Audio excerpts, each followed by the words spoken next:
भारत को self reliance बनाने के लिए सरकार ने 2.3 लाख करोड़ की जो अभी तक पॉलिसीज लॉन्च की है, तो इसका असर हमें अब भी काफी अच्छे से नजर आ रहा है। और अब भी इनफैक्ट काफी एक्सपर्ट्स ने प्रेडिक्शन किया है आने वाले समय में भारत की इलेक्ट्रॉनिक मैन्युफैक्चरिंग इंडस्ट्री 30% का एक काफी बड़ा उछाल देखने वाली है। और फिर इसी के साथ हमारी टोटल वर्थ हो जाएगी इस पूरी इंडस्ट्री की 7 लाख करोड़ रुपीस की। भारत अभी फिलहाल काफी सारे चैलेंजेस से तो ऑलरेडी जूझ ही रहा है, और इसमें और भी चैलेंजेस बना देता है ग्लोबल सप्लाई चेन रिलेटेड जो इश्यू चल रहा है वो। तो इसे सॉर्ट आउट करने में और साथ ही में न्यू पॉलिसीज भी लाने के लिए अब सरकार काम कर सकती है, स्पेशली वेरेबल्स और आईटी हार्डवेयर के लिए।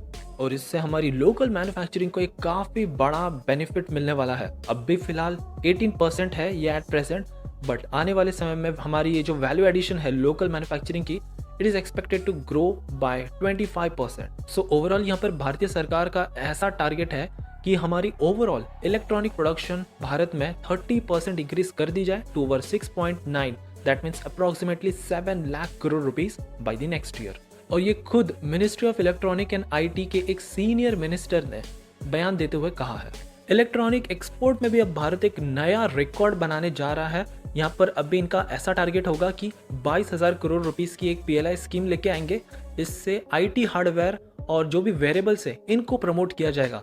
एंड देन ओवरऑल हमारे नेक्स्ट फाइनेंशियल ईयर का टारगेट होगा कि भारत से 50% इलेक्ट्रॉनिक एक्सपोर्ट किया जाए, बढ़ाया जाए। Now according to industry body ICEA, now ये काफी इंपॉर्टेंट बॉडी है बिकॉज इसमें सबसे बड़े बड़े प्लेयर्स है जैसे Apple, Foxconn, Wistron, then infact domestic companies भी है लावा, एंड फिर काफी डोमिनेंट प्लेयर्स वाली चाइनीज कंपनीज जैसे वीवो, ये सब भी है।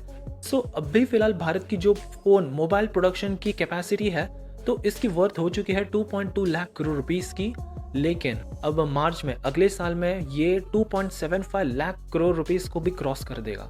अब काफी साफ साफ है, यहाँ पर कोई दौराई नहीं है। चाइनीज प्लेयर्स काफी लंबे समय से शाओमी, फिर वीवो, ओप्पो, रियलमी, ऐसे काफी बड़े बड़े प्लेयर्स बहुत ही ज्यादा डोमिनेंट रहे हैं भारत की मोबाइल इंडस्ट्री में। 70% का पूरा इनका मार्केट शेयर है। वही इंडियन कंपनीज का देख लो तो ऑलमोस्ट आप कह सकते हो ना के बराबर गई है। इसका अंदाजा आप इसी बात से लगा सकते हो कि India cellular and electronic association के चेयरमैन पंकज मोहिंद्रो जी ने खुद कहा है कि 2016 में एक ऐसा समय था जब भारतीय कंपनीज 47% टोटल वॉल्यूम को कंट्रोल करती थी, बट ना अब भी इतना ये लोग नीचे गिर चुके हैं, 8% भी नहीं बचा है। सो इससे ध्यान रखते हुए सरकार भी अब थोड़े कुछ सिग्निफिकेंट मेजर्स ले रही है, जो भी पीएलआई स्कीम है, ताकि भारतीय इंडियन कंपनीज को यहाँ पर थोड़ा रिजर्वेशन दे दिया जाए। Because being an Indian company हमारा भी ऐसा टारगेट रहता है कि ये न केवल ही डोमेस्टिक मार्केट में थोड़े leading role, dominant role play करे, बल्कि एक ग्लोबल चैंपियन के रूप में भी उभर कर आए, एटलीस्ट एंट्री लेवल के सेगमेंट में एटलीस्ट। अब भी जो भारत एक्सपोर्ट कर रहा है मोबाइल, वो तो एक नेक्स्ट लेवल में ही है। भले ही हमारी मैन्युफैक्चरिंग कैपेबिलिटी मोबाइल के मामले में काफ़ी ज़्यादा बढ़ चुकी है। 50 लाख मोबाइल फोन्स हम एक्सपोर्ट कर रहे हैं हर साल। इसकी वजह से हमारे जो इंपोर्ट होते थे इलेक्ट्रॉनिक्स में, उसके भी थोड़े परिणाम हमें देखने मिले हैं।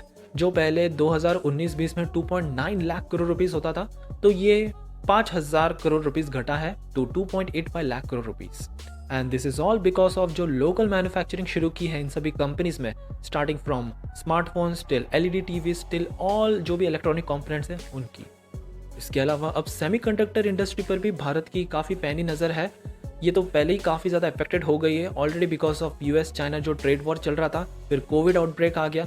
इन दोनों के कॉम्बिनेशन से इस सिनेरियो को और ज़्यादा वर्स्ट कर दिया है। सो भारत की अब ये 76,000 करोड़ रुपीस की जो पीएलआई स्कीम है, इसके हेल्प से अब सरकार कॉन्फिडेंटली कह रही है कि 6 साल के भीतर वो 100 कंपनीज को भारत में ले आएंगे। और फिर डिस्प्ले से लेके सेमीकंडक्टर, पीसीबी, मदरबोर्ड्स सब भारत के भीतर मैन्युफैक्चरिंग स्टार्ट कर दी जाएगी। सो ओवरऑल अगर सरकार इन बड़ी बड़ी जाइंट कंपनीज को भारत के भीतर अट्रैक्ट करने में सफल हो पा रही है, तो डेफिनेटली हम कह सकते हैं कि आने वाले समय में भारत एक काफ़ी बड़ा इलेक्ट्रॉनिक मैन्युफैक्चरिंग हब के रूप में उभर कर आएगा। इसके बारे में अगर आपको और ज़्यादा डिटेल इन्फॉर्मेशन चाहिए तो डिस्क्रिप्शन में आपको कुछ आर्टिकल्स की लिंक भी मिल जाएंगी।